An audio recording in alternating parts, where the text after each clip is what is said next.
We, I mean the administration, not our officers, could have done some things better and different. I think that moment in time was incredibly difficult for downtown.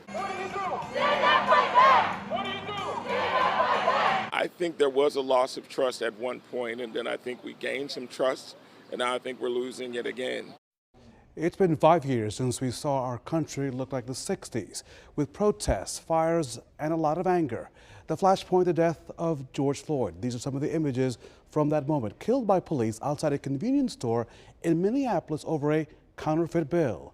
His murder just weeks after Louisville police shot and killed Breonna Taylor during a raid on her home looking for a suspect who was never there. Those moments happened, of course, during the COVID-19 pandemic and sparked protests across the nation. We saw as well demonstrations, as you can see this one behind me right here, at every major city almost across the country, as well as cities across the world. In many cities, what started as peaceful protests really transformed into riots. We also saw a public outcry here in Indianapolis. And for days, crowds gathered to protest, and at night, rioters were right behind them. The protests here also centered on the case of Dre'Shaun Reed. An IMPD officer shot and killed Reed on May 6th of 2020. That's after a police chase that Reed live streamed on Facebook. IMPD said at the time that Reed fired multiple shots at officers. In the end, the officer who shot Reed was never charged. Reed's family filed a wrongful death lawsuit before taking a settlement in 2023. And during the protests here in Indy, police made more than 100 arrests. 2 men were killed, and businesses saw around millions of dollars worth of damages. Now, Fox 59's Russ McQuaid covered and investigated those riots from 2020. And today, he looks back at what the city says it learned from that moment in history.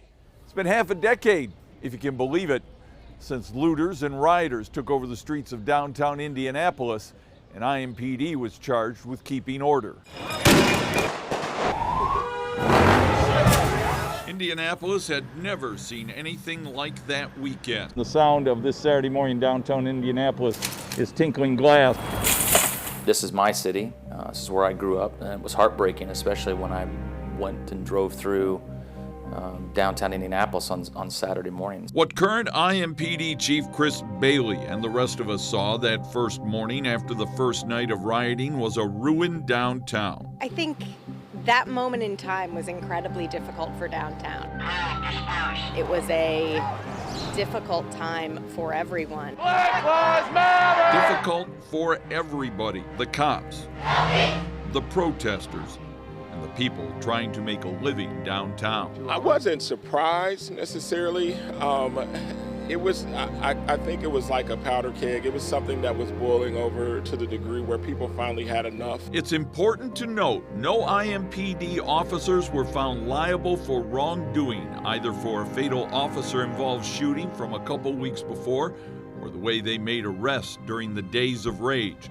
Though a report commissioned by the mayor's office found IMPD could have done a better job preparing its officers for such unrest. There were some things in the report that the city convened about the police department that I think were completely wrong and misrepresented, and that's okay. Those were people that weren't there, they didn't live it. As a result, the city assigned more civilian oversight to the boards that write the rules for IMPD.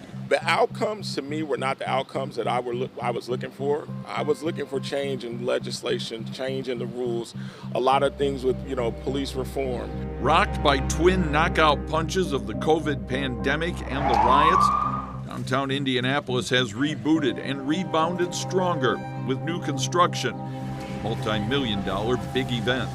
I think there is a greater level of communication within downtown stakeholders, within the public safety operations and public safety response. I think there was a loss of trust at one point, and then I think we gained some trust, and now I think we're losing it again. Chief Bailey keeps a photo on his desk from that weekend of IMPD's top commanders trying to make sense of it all. I keep it there as a reminder of that chaos, listening on that radio as our cops faced firebombing and assaults, and our neighbors were shot, and businesses were destroyed, and feeling a little bit helpless, not not being able to do anything from that room at that moment to help them. Indianapolis's days of rage paled in comparison compared with those in other big American cities. Right now, IMPD is on a listening tour of the city for the next couple weeks, asking the community what it thinks of the police department's future.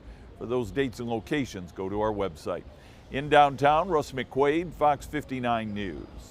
Russ, thanks for that. We are now following breaking news into